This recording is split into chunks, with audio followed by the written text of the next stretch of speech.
Continuamos con nuestra serie, el estudio del libro de Apocalipsis. Es un estudio resumido, compacto, que tiene como propósito animar a la audiencia a hacer un estudio más avanzado en algún tiempo futuro.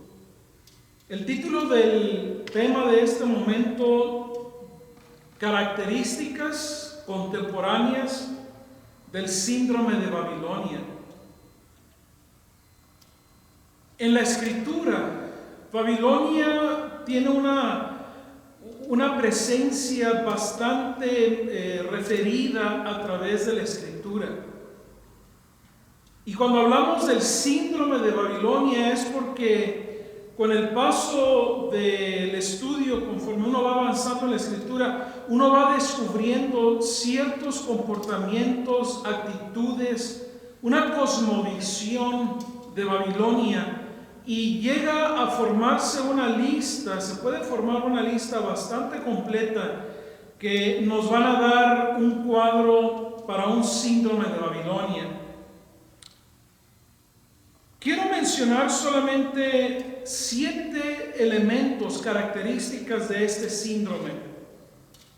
Número 1, Babilonia cree poder ascender al cielo y derribar, sustituir, tomar el lugar de Dios, y busca desde aquí, desde la tierra, presentar una estrategia de idolatría para que la gente a través de esa idolatría crea y piense que están llegando a la presencia de Dios. Pero como vamos a ver adelante, la idolatría no cabe, no tiene lugar en la experiencia del cristiano, y por eso se le llama esta la primera característica del síndrome de Babilonia. La segunda característica, cree tener el poder para resolver todos los problemas del ser humano, y a esto se le puede llamar una filosofía o cosmovisión humanística. La tercera característica de este síndrome: Babilonia cree y promueve un enfoque terrenal y no celestial de la existencia humana. A esto se le puede llamar una filosofía secular. La cuarta característica del síndrome de Babilonia: cree y promueve la prosperidad absoluta en esta tierra. A eso se le llama materialismo. Es la idea de la sobrevivencia del más fuerte y se come al más débil. El más fuerte destruye al más débil o simplemente lo hace a un lado. Esa es la promoción materialista de Babilonia. Quinta característica del síndrome de Babilonia: Babilonia cree ser el centro del universo, del cosmos, de la humanidad. A esto se le ha llamado o identificado una filosofía universalista, cósmica, de la existencia humana. La sexta característica del síndrome de Babilonia: cree tener un plan maestro para la humanidad y busca llegar al punto de tener control absoluto de todo ser humano. Este es un plan que ha venido a través de los años. Cada generación le da un nuevo nombre. Recientemente, en los últimos 20, 25 años, se le ha dado el nombre de un nuevo orden mundial. Y la última característica que quiero compartirles, hay otras, pero con estas van a ser suficientes por hoy, es que Babilonia cree tener el cimiento, la estructura del pensamiento humano desarrollado, y a eso se le ha llamado filosofía del racionalismo. Así que estas características nos van a ayudar a entender el por qué es que Babilonia es un tema importante en la Escritura, y que como cristianos debemos de comprender cómo es que esto va desarrollándose, cómo es que esto ha ido avanzando a través de los siglos. Quiero enfocarme en dos capítulos en el libro de Apocalipsis, capítulo 17 y capítulo 18. El capítulo 17, versículo 1 dice: y uno de los 7 ángeles que tenía las 7 copas vino y habló conmigo diciendo: ven, te mostraré el juicio de la gran ramera que está sentada sobre muchas aguas. Y luego en el versículo 5 dice: y sobre su frente había un nombre escrito, un misterio. Y noten, y en letras grandes aparece en mi Biblia: Babilonia la Grande, la madre de las rameras y de las abominaciones de la tierra. Esto es muy significativo, porque la ramera va unida en plan, en trabajo, en función, en propósito, en objetivo con la gran Babilonia. Y por eso, ¿verdad? Se describe a esa mujer en el versículo 4. La mujer estaba vestida de púrpura, escarlata, adornada con oro, piedras preciosas, perlas, y tenía en la mano una copa de oro llena de abominaciones y de las inmundicias de su inmoralidad. Así que va combinada la madre con las hijas. Y se describe a Babilonia como la grande. Babilonia es la madre de las rameras, de todas esas otras cosmovisiones o filosofías religiosas, diríamos, ¿verdad?, que van en contra de los principios divinos. Ahora, miren el capítulo 18. Después de esto vi otro ángel descender del cielo que tenía gran poder, y la tierra fue iluminada con su gloria. Y clamó con potente voz diciendo: cayó la gran Babilonia, y se ha convertido en habitación de demonios, en guarida de todo espíritu inmundo y en guarida de toda ave inmunda y aborrecible. Porque todas las naciones han bebido del vino de la pasión de su inmoralidad.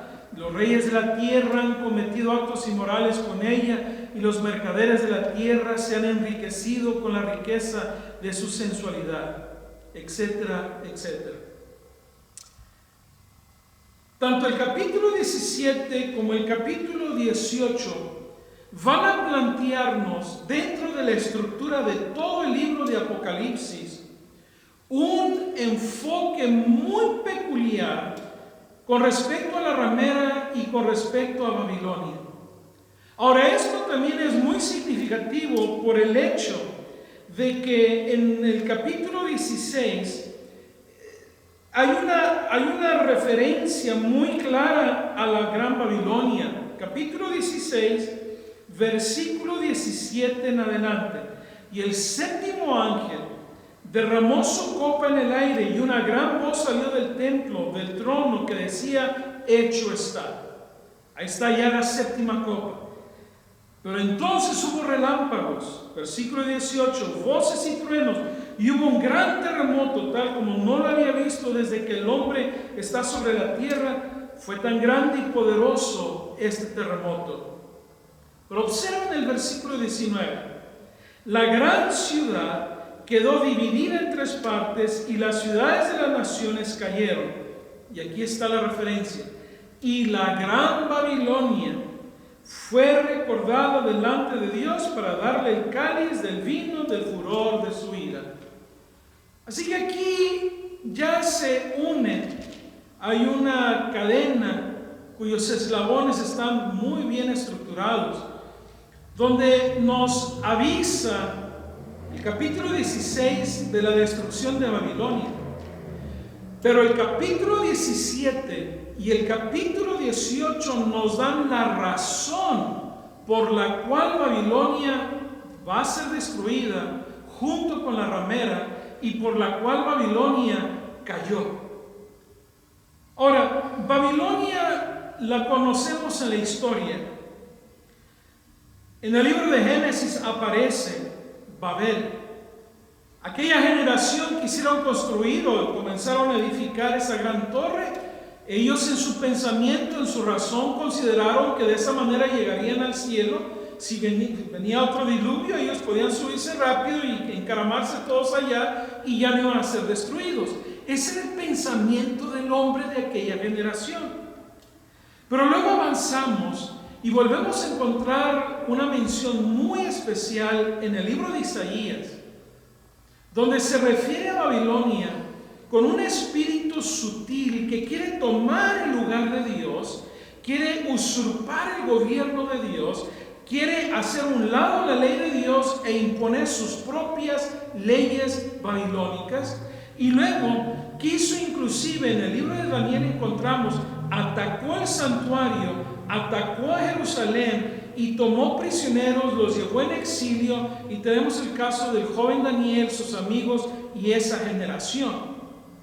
Ahora, en el desarrollo profético, como lo vemos en Isaías, en Daniel, en Jeremías, en otras porciones de los profetas, podemos observar las características, una vez más, del desarrollo, la cosmovisión, la filosofía de vida de Babilonia. Y eso es lo que nos da el cimiento para desarrollar ese cuadro inicial del síndrome de Babilonia. Una cosa muy interesante, en el libro de Daniel observamos que Nabucodonosor lanza su plan de ataque contra Jerusalén, pero su objetivo primordial era el santuario. Y luego dice en el libro de Daniel que tomó los vasos, las copas, aquellos instrumentos sagrados del santuario donde Israel, ¿verdad?, se acercaba y Dios, ¿verdad?, bendecía a su pueblo. Y Nabucodonosor toma esos vasos del templo de Dios y los trae al templo de su Dios, es decir, del Dios de Babilonia, y se forma una guerra espiritual muy clara. De ahí que el tema del libro de Daniel es un tema de juicio a través de todo el libro. Ahora, lo que Daniel menciona en el capítulo 5, Belsasar, en aquel momento de borrachera, manda traer las copas, los vasos del santuario de Dios, que pertenecían al santuario de Dios allá en Jerusalén, y los usa vaciando en ellos el vino de Babilonia. En la mente de un israelita, en la mente de quien estudia la Biblia, la lección es clara. Babilonia quiso usar los vasos, las copas del templo que pertenecían al sagrado santuario allá en Israel, y comete una gran abominación. Esta fue una forma abierta de rebelarse contra la voluntad divina. Ahora, esos eventos son lanzados al libro de Apocalipsis y son un cierto símbolo que anticipa lo que Babilonia va a hacer en el tiempo del fin y ya está haciendo. Por ejemplo, hoy día, ¿cómo podríamos explicar que el vino de Babilonia está siendo vaciado en la copa que le pertenece a Dios? Bueno, Pablo lo explica que cuando él mira a la iglesia, cuando Pablo miraba a los miembros de la iglesia, él se refiere a ellos como instrumentos sagrados en las manos de Dios. Un niño puede ser usado por Dios como Dios usó a Samuel. Un joven puede ser usado por Dios como Dios usó a Daniel. Un adulto puede ser usado como Dios usó a tantos hombres y mujeres. Son instrumentos, son vasos sagrados, porque somos templos del Espíritu Santo. Sin embargo, el vino de Babilonia, que es la filosofía, o son las doctrinas de hombres, o son los pensamientos humanos seculares, humanistas, del raciocinio humano, Babilonia está buscando vaciar eso en las copas sagradas que le pertenecen a Dios y crear una confusión de manera que el que está sirviendo a Dios como un instrumento sagrado se convierta en una ofensa a Dios, y de esa manera Babilonia cree estar ganando la victoria sobre los instrumentos que le pertenecen a Dios. ¿Qué más hace? Babilonia comunica filosofías y cosmovisiones terrenales. Promueve doctrinas de hombres, no basadas en la Escritura, sino basadas en las filosofías humanas. Y sobre todo Babilonia, en esa proyección profética hacia el fin del tiempo, está laborando, trabajando de manera muy sutil para la última gran batalla, la última gran conflagración cósmica que la Biblia misma nos anticipa que va a suceder. Ahora, Babilonia no solamente aparece en la historia, no solamente aparece como una proyección escatológica de parte de los profetas, sino que también Babilonia es presentada como una fuerza, la unidad del ser humano beligerante contra Dios, el ser humano que se opone a Dios, que lucha contra Dios, que se rebela contra Dios, que no quiere ir en el camino de siguiendo al Cordero como lo vemos en Apocalipsis. Babilonia va a promover todo lo contrario. Babilonia va a buscar que le demos la espalda al Cordero. Babilonia va a empujarnos y presionarnos al punto de que nos desanimemos de seguir al Cordero. Babilonia va a buscar presionarnos para que no podamos respirar y poder disfrutar más de las bendiciones y las promesas de Dios.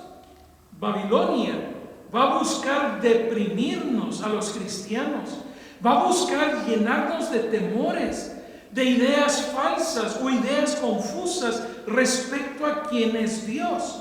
Babilonia va a buscar que tropecemos, va a buscar, en el lenguaje folclórico, va a ponernos el pie para que tropecemos. Por eso Babilonia es un símbolo apropiado en el libro de Apocalipsis de confusión, de rebelión, de oposición a la voluntad de Dios. Y sin embargo, noten ustedes algo. En la Biblia se nos dice que el gran río Éufrates, que cruzaba por mitad de la capital de Babilonia, ese río, de manera simbólica, Apocalipsis dice, se va a secar. Y eso es muy significativo, porque en el libro de Apocalipsis, agua o las aguas representa multitudes, representa al hombre, a la mujer, a usted y a mí. Pero algo muy importante, esas aguas se van a secar. ¿Por qué? Pablo dice que vendrá un momento cuando los hombres tendrán comezón de oír doctrinas de hombres. Los seres humanos van a buscar algo que les dé satisfacción a su alma y no lo van a encontrar. ¿Por qué? Porque ya se entregaron y se dejaron controlar bajo el espíritu y el dominio y la autoridad y el control de Babilonia. Por eso los resultados son tan claros en el libro de Apocalipsis. Un ejemplo, Apocalipsis 18, versículo 9 en adelante. Noten las consecuencias y cómo es que esas aguas, esas multitudes se van a ir secando. Dice así, versículo 8 mejor. Por eso en un solo día vendrán tus plagas. La Escritura dice y describe qué son esas plagas: muerte, duelo y hambre. Y será quemada con fuego, porque el Señor Dios que la juzga, Él es poderoso. Así que Babilonia va a ser puesta en un proceso de juicio y Dios es el que va a llevar adelante ese juicio.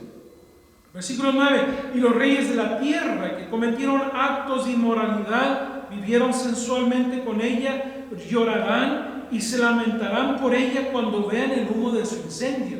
Dios va a destruir a esa Babilonia escatológica. Ahora noten, versículo 10.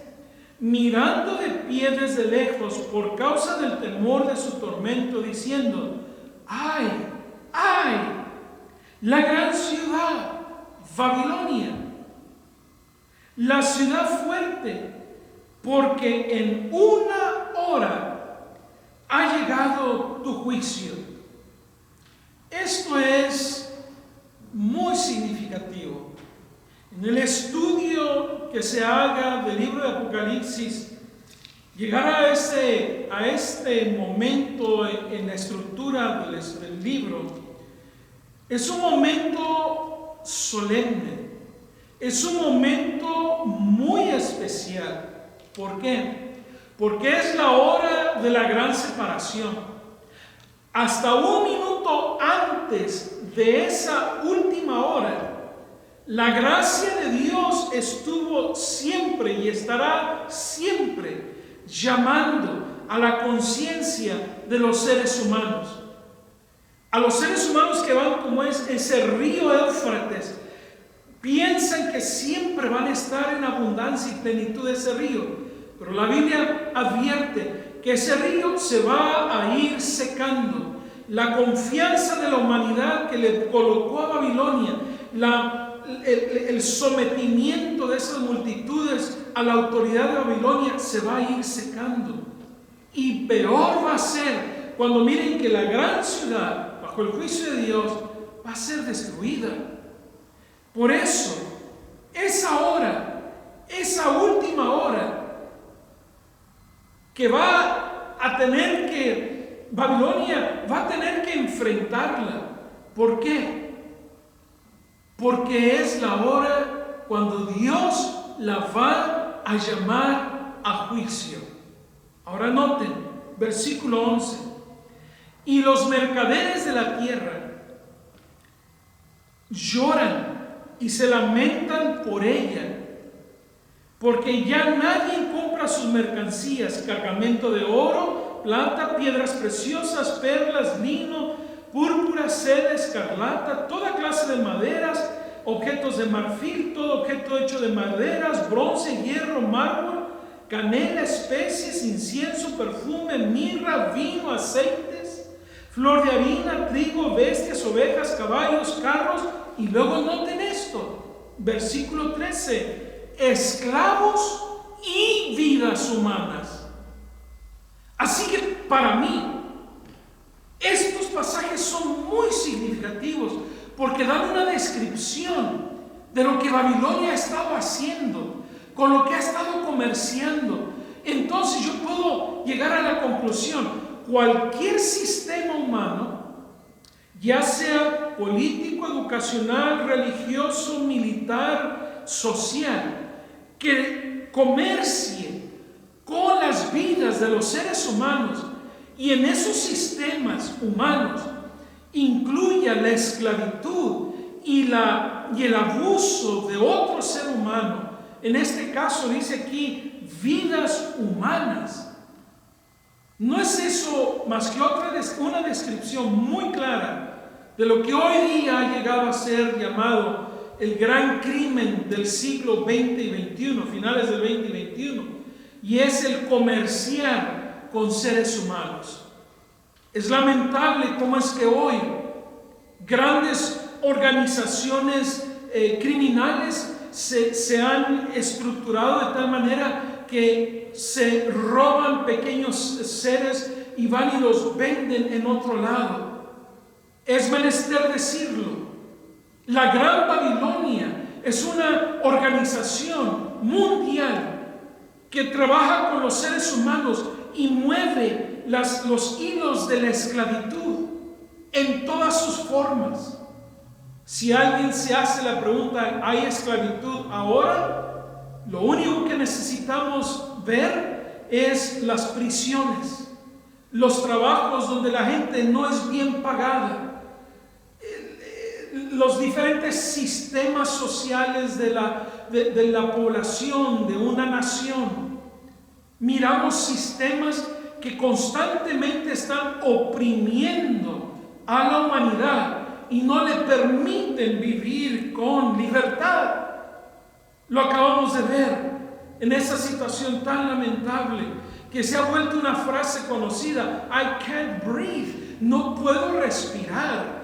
Esa es la tarea de Babilonia. Babilonia va a usar todos los sistemas a su alcance, ya sea una institución religiosa, ya sea una institución policial, ya sea una institución del gobierno, ya sea una institución educacional, si está oprimiendo al ser humano, es parte de Babilonia. Por eso es muy, muy importante el siguiente versículo. Versículo 16. Una vez más repite: ¡ay, ay, la gran ciudad que estaba vestida de lino fino, púrpura, escarlata, adornada de oro, piedras preciosas y perlas! Porque en una hora, se repite, en una hora ha sido arrasada tanta riqueza, y todos los capitanes, pasajeros y marineros, y todos los que viven del mar pasaron a lo lejos, y al ver el humo de su incendio gritaban: ¿qué ciudad es semejante a la gran Babilonia? Y echaron polvo sobre sus cabezas y gritaban llorando y lamentándose, diciendo: ¡ay, ay! Por tercera vez lo repite: la gran ciudad en la cual todos los que tenían naves en el mar se enriquecieron a costa de sus riquezas. Y vuelve a repetirse: en una hora ha sido asolada. Quiero hacerte una pregunta. ¿De qué lado estás tú? Tú eres de aquellos, como dice al principio del libro de Apocalipsis en varias oportunidades, eres de los que siguen al Cordero, porque han lavado sus vestiduras con la sangre del Cordero y siguen de manera humilde y fiel al Cordero. No son gente perfecta, no son gente libre de errores, no son gente que no van a tropezar, pero son gente que desean servir a Dios y desean amar a Dios y desean estar con Él un día por la eternidad. O formarás tu parte de esa gran corriente de las aguas, que son aguas turbias, son aguas contaminadas, son aguas tóxicas, son aguas enfermizas, que son aguas identificadas con el territorio de Babilonia. ¿A qué grupo perteneces? Por la gracia del Señor, la invitación de este momento es que tú, abriendo tus ojos y reconociendo la Escritura, puedas decir: yo quiero formar parte de aquellos que siguen al Cordero. Reconozco que estuve en esas aguas turbias, pero yo deseo, por la gracia del Señor, ser parte de la gran multitud que está preparándose para el reino de los cielos. Que el Señor te ayude en tu decisión a formar parte de ese pueblo que aguarda el pronto regreso del Maestro y que va a poder decir: este es nuestro Dios, le hemos esperado y Él nos salvará.